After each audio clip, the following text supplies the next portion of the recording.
have a story to tell you. There is a planet called X. Long ago, the creator of all gifted this beautiful planet to a species called the Adamites. It is unclear if a species lived on planet X before the Adamites, but we know that at some point, the creator put the Adamites in charge of planet X. In the distant past, a group of alien invaders began to influence the Adamites. This alien species lives in another dimension and travels into the dimension containing planet X as orbs of light. We call them aliens because planet X is not their natural habitat. Some call them angels. The aliens can shapeshift into any physical form, even though by nature they are beings of light.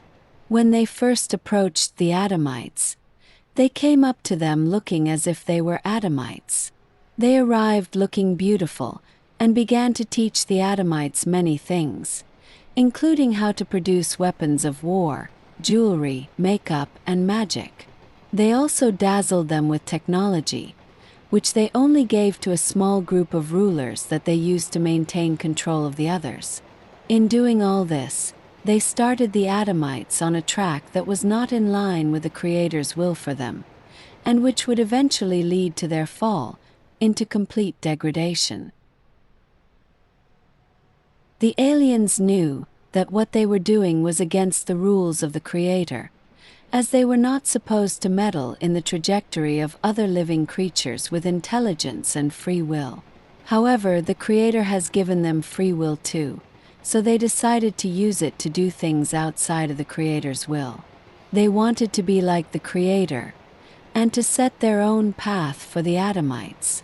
Perhaps they thought they had better ideas for Planet X than the Creator, for we know they were consumed with pride.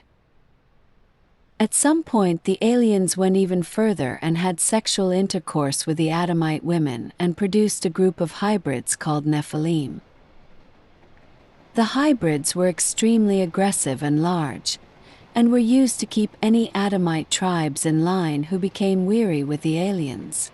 The weariness increased as the aliens began to demand strange rituals, including human sacrifice to open spiritual portals into other dimensions, for the energy released in such episodes is great. They also meddled with the daily life of the Adamites and encouraged particular social and sexual behaviors as part of their sadistic experimentation. This did not please the Creator, for Planet X was not created as a playground for the rogue aliens. So, he sent a great flood that wiped out most of the hybrids and the infrastructure they had built.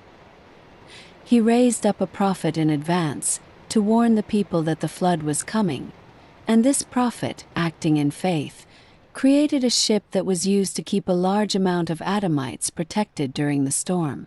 After the storm, the Adamites began to rebuild. While the hybrids had been severely weakened, they were not completely wiped out, and what is even worse, their souls being unfit for heaven, remained in the astral spaces of Planet X, and became a type of spiritual pest which we call demons. Moreover, while the Creator put a group of the aliens into a metaphysical prison, the leader, called the Morning Star, remained alongside a small group of alien invaders. As time went on, the Adamites once more became entangled with the teachings of the Morning Star and his contingent of deviant aliens. This time things were even messier, as they taught some of the Adamites how to work with the demons to control other Adamites and gain social supremacy. The Adamites faced a brutal decision to either go against what they knew was right, or become a target to a cocktail of nefarious forces. Planet X had become a poisonous mess of spiritual and physical pollution, from which the flood only gave a temporary respite. The Creator, seeing all this, decided to raise up a group of Adamites, which he would keep for himself only. He called this group Yahweh Rules. He showed himself to the leader of this group, and promised that so long as this people followed everything he said, he would give them land, bless the works of their hands, fight wars for them, and empower them to slay the Nephilim tribes.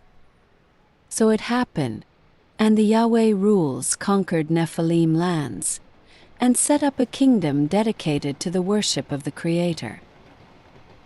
Yet at a certain point the Yahweh rules fell back into the worship of the aliens, and the practice of summoning the demons, for their great King married into this practice. No number of miracles, support, and wisdom given by Creator to the Yahweh rules could keep them from falling victim to the original sin of abandoning the Creator, to do as the aliens suggested. The saturation continued as the demons began to take over more and more Yahweh rules, as some could not resist conjuring and using them for their own power. The records are unclear about whether the Nephilim remained, but the question is not of great importance, for their disembodied souls became an even greater threat. At this point, the Creator made the momentous decision to descend to planet X as an Adamite. We call this man the Son of God, for he was the Creator in human form, as the Creator can be in different forms simultaneously. The Son of God taught the Adamites that they could use his holy name to cast out demons, and warned them that another reset of Planet X was to occur when his message had been preached throughout the planet. He promised them that if they believed in him and turned from the wicked ways of the aliens, that they would receive the Spirit, which would wake them from the aliens' mind magic, and heal them on all levels. The Adamites were by this time in such a fallen space that their ruling elite killed this Son of God.